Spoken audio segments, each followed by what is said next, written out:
Olá, participante. Acredito que a essa altura você já deve ter lido e ouvido muito sobre esse momento atual, então nosso objetivo aqui não vai ser detalhar muito da crise, as razões e tal, mas a gente quer fazer uma conversa com você, mostrando uma visão macro e depois a gente vai adentrar um pouco também em como isso tem impactado os nossos planos, as inquietações que você tem, enfim, tentar ser transparente, objetivo e claro o suficiente para a gente entender essa situação no nosso contexto.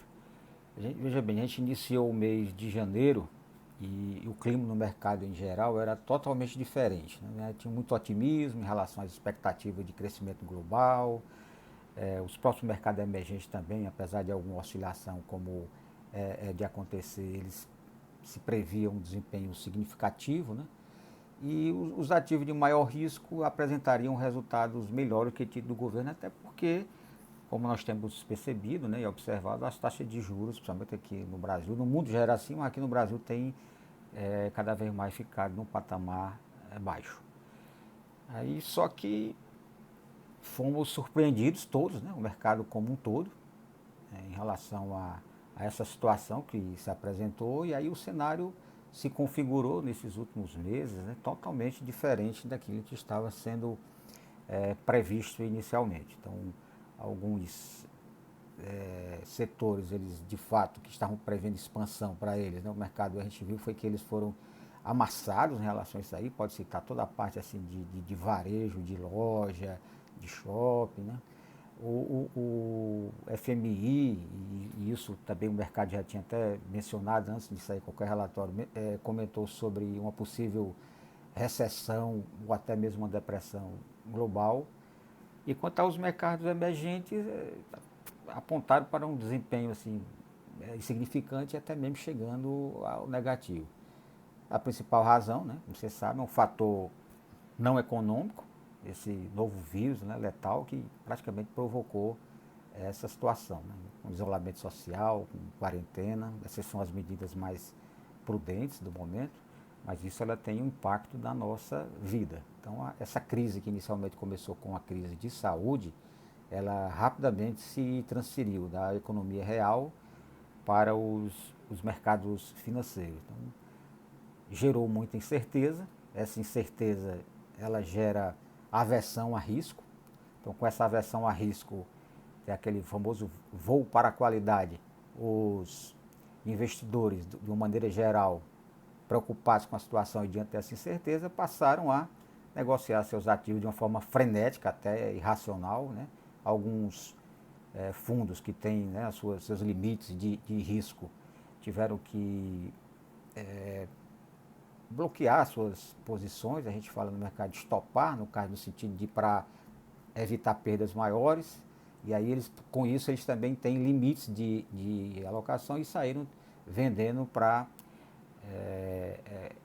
equilibrar, né, equalizar a situação. Então as bolsas de uma maneira geral no mundo todo, elas apresentaram oscilações assim bastante superiores ao que seria normal, né, do mercado de renda variável. Né, isso aí.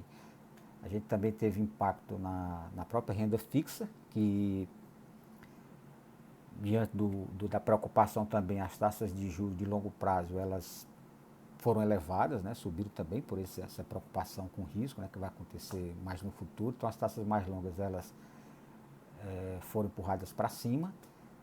E fundos imobiliários também foi impactado, principalmente fundo de shopping, né, em relação ao comércio sendo fechado, shopping sem.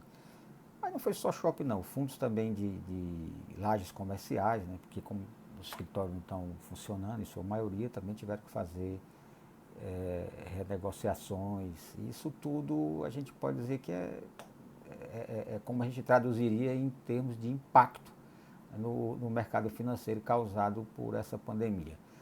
Aqui no Brasil a gente tem até podemos dizer assim, uma terceira crise, né? Além dessa crise de saúde, além da crise econômica, também estamos vivenciando aí uma crise política que também causa incerteza, e isso às vezes até quando o mercado lá fora está um pouquinho melhor ou sinalizando alguma melhoria, aí a gente é impactado internamente aqui e a gente vê também os nossos números aí em termos de bolsa, né? Renda variável, ela despencando. Já em março, a gente já tinha tido a maior queda do Ibovespa, né? Desde o Plano Real. Né? Foram praticamente 30% de queda só em março. E uma queda superior a essa aconteceu apenas na época da crise da Rússia, né? Em agosto de 1998, que a queda chegou a menos 39%. Né?